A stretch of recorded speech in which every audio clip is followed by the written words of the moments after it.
All right, we are live. So,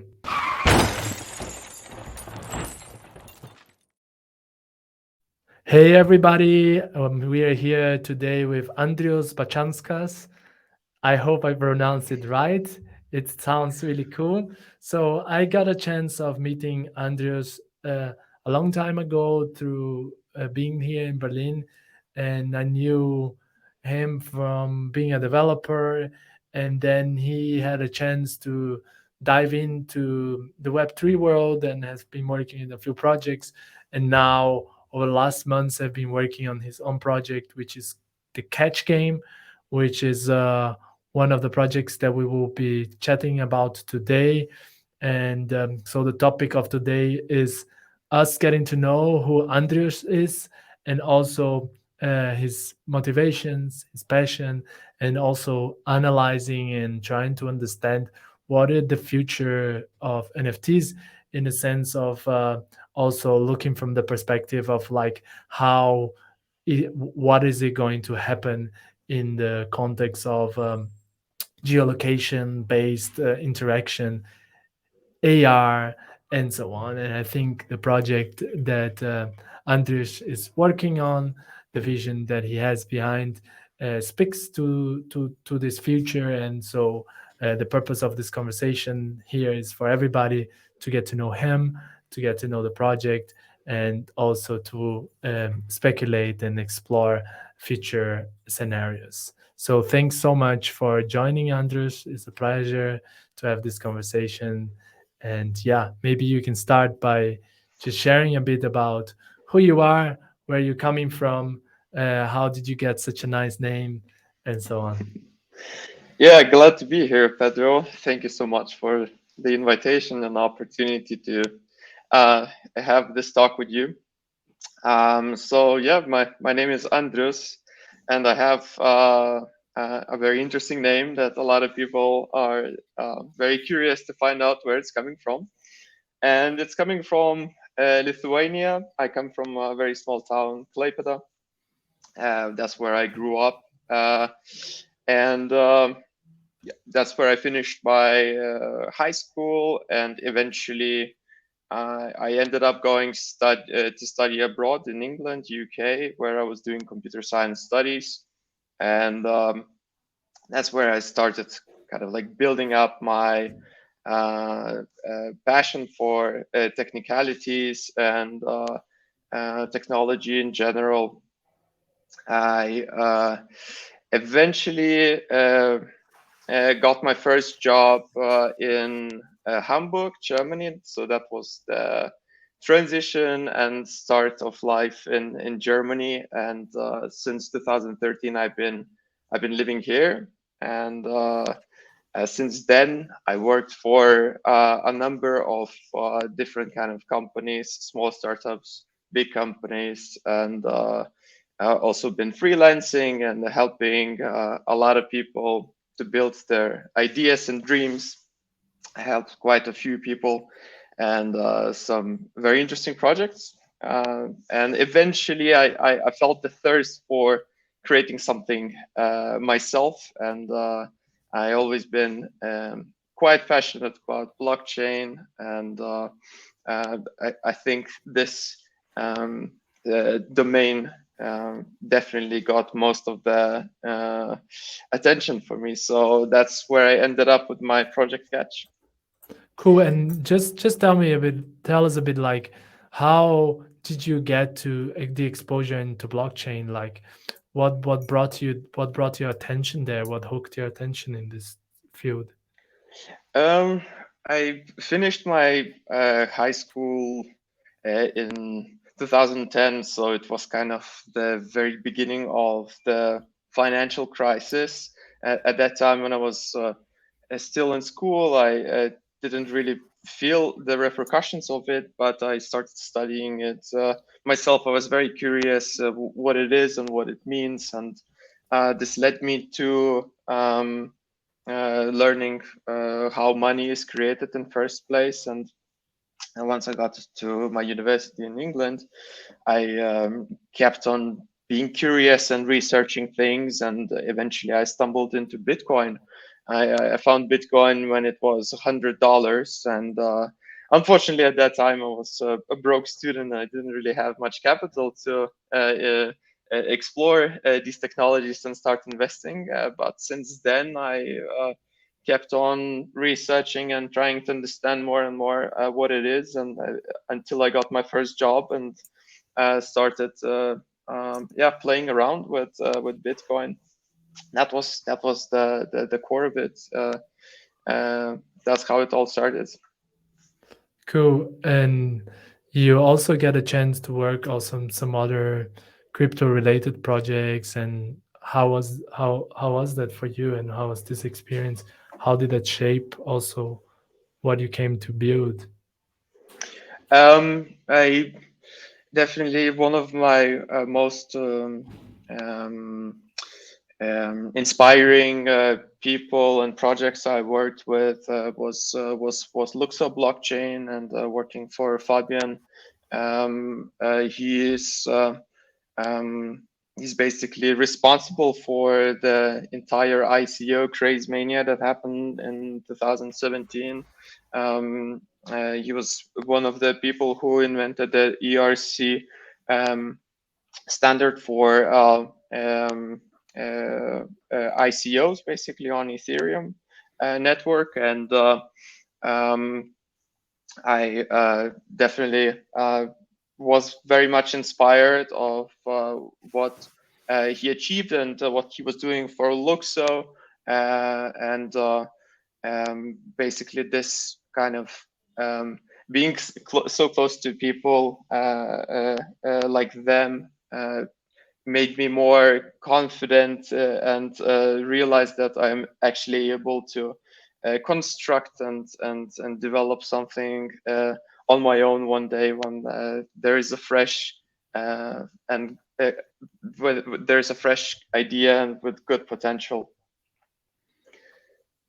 Cool, cool, super nice.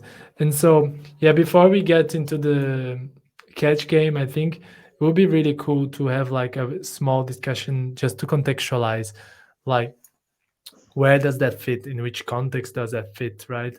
Like, I guess we have like right now, we have like this context of NFTs, and maybe just like NFTs can be so many things, right? It's just, but like which part of this NFT world is a catch game touching, or what is the context and thesis that you have there?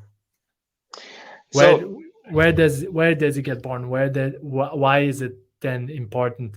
In which context? Maybe that illustrate the question. So catch game, I see catch game as a very interesting idea pool where an NFT works as a key, and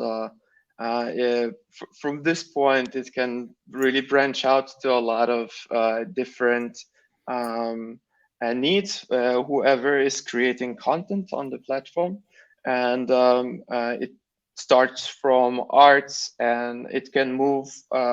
To memberships and tickets and other kind of things which can provide you access to certain communities. So these are the things that are extremely exciting for us and for the players in the game. Um, yeah, that's it. Yeah, cool. So tell us like what is catch game, and like how what is the thesis there? Where is it, like what are you thinking? What can we do with it? In which stage it is? Just give us some debrief there. Of course. So catch game is a play to earn game, very similar to Pokemon Go, just with based on blockchain and crypto assets. So you have an open world which is based on uh, coordinates, and on these coordinates you're able to get access to some crypto inventory, let's say. So it can be artwork, it can be different kind of wallets, and um, yeah, that's the main layer of it. So we're kind of inventing a new model called solve to earn. So we want to encourage people not only move, but also try to figure out what are going to be the objectives in the game. And since there's going to be a lot of keys around the neighborhood, sometimes players will have to um, solve some sort of a puzzle in order to open a treasure box, let's say. So that's pretty exciting.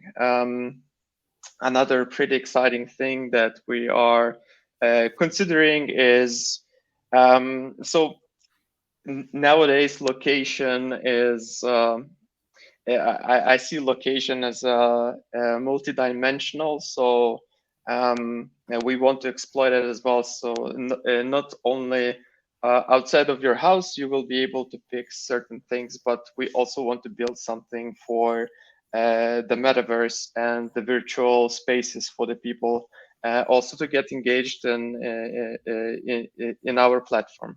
So these are the So, main so things. you're Yeah, saying is like basically it's like a collectible game where you can solve things and you can find treasures everywhere, and those can be located in physical but as well in virtual locations, right? that's correct. Nice, nice. And and tell us how is in which stage of the project are you? What are what are the challenges that you have, and what are the aspirations? Are you looking for anything particular, anybody particular to help Abs- you on this project?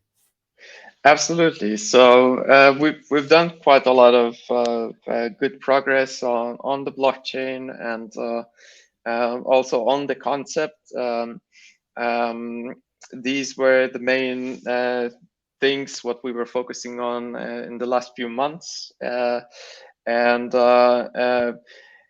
right now we kind of like stepped up with the development of the platform, and we've seen some pretty nice progress. So I think this the MVP of the project might be able to see daylight in the next 4 weeks or 5 weeks. Let's not give too many estimations here, but this can also be a um, another proof for me that we have to hurry up and deliver, because I'm very excited about it. I'm very excited of launching, and um, uh, we definitely need some help in terms of engineering help.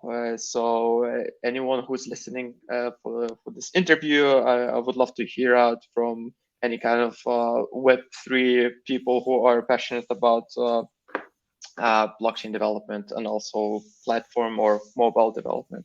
Um, What chains are you kind of making it compatible with? we're building on Near protocol, and we're launching Mhm. our token catch on Near protocol as well. We keep in mind that bridging is also going to take place as well. So we're going to bridge to Ethereum as well. So yeah, those are the technologies. Yeah, super interesting. And cool. And I think like the meaty part of it is over. So I wanted to just ask you some other questions about like oh, the future. Like now, like yes, that's really interesting, and you're kind of trying to validate some assumptions there. Where do you think this is headed? Like, because you're talking about like some game that is kind of could work very much if we had some sort of AR reality going on. So, given that AR is probably something that will come to become mainstream in a few years, where do you think that this is like? What is the vision? Where is all this headed in your mind? So uh, we've seen a couple of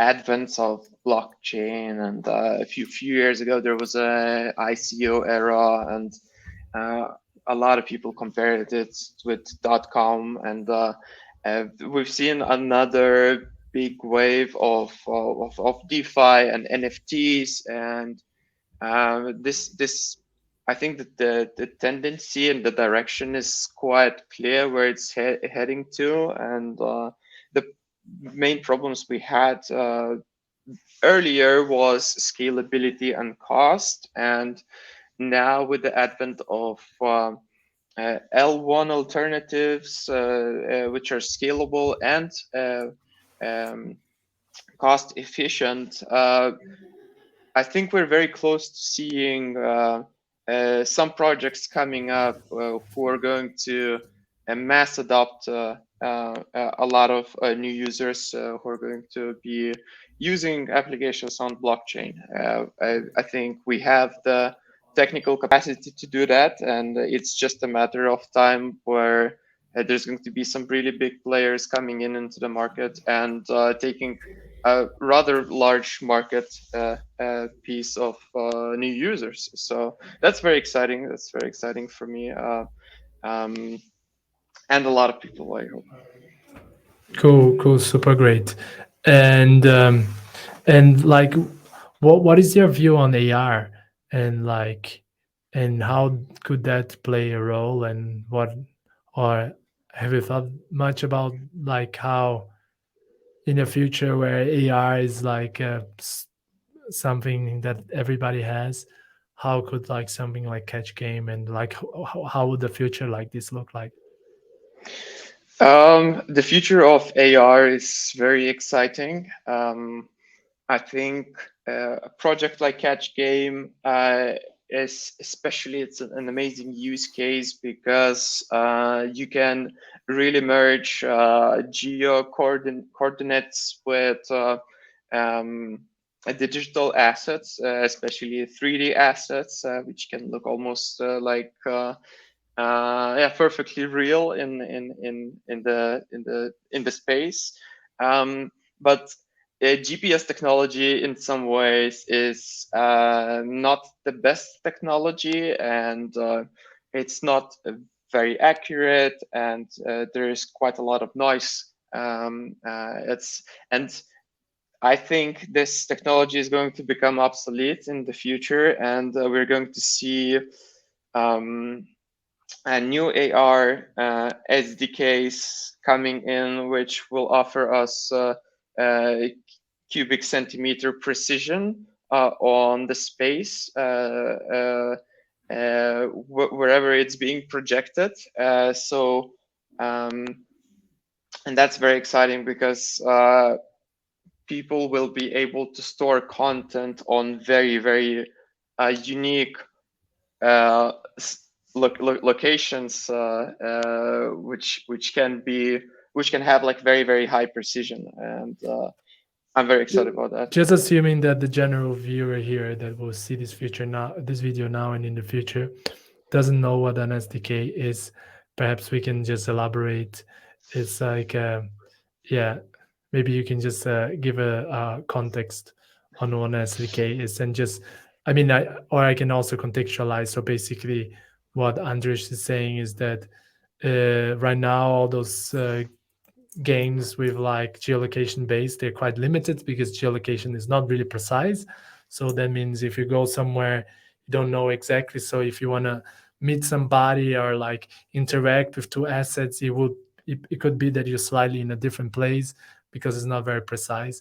And right now you see that Apple, uh, also Google, all of those companies, they are already building hardware into their phones where users, when taking pictures and when scanning the environment, already provide much more precise data on what the world looks like in terms of which wall is here, what's there, there's a ceiling here, there's a tree here, and then having this information in a integrated database.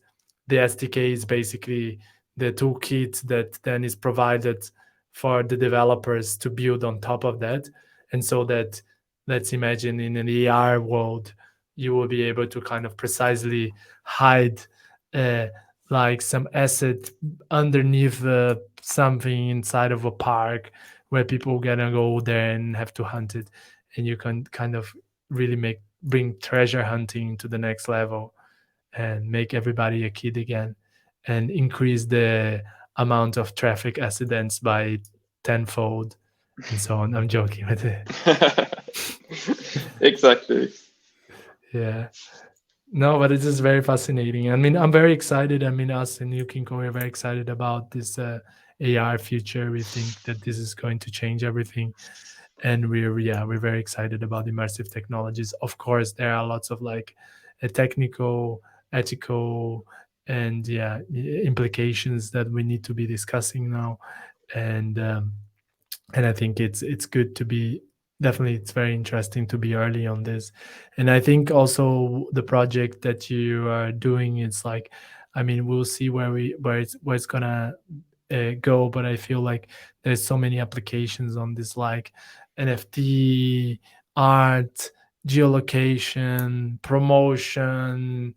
There's so much commercial and non-commercial potential applications, and I'm very excited to see how this unfolds. Yeah, Yes, me too. cool. I think that's if you have any points or anything you want to share, I would please do. We are linking your link tree onto the description with your name and everything. So everybody, if you want to find out or reach out to Andrus, you can do. And yes, and yeah, thanks so much for your time and participation here. Yeah, thanks. Thank you. Amazing. So yeah, looking forward and to seeing you here in the office. Come by since you are in Berlin, and yes, and yeah, thanks for your time. I'll send you all the links so that you can share as well the video. All right. Thank you so much, Pedro.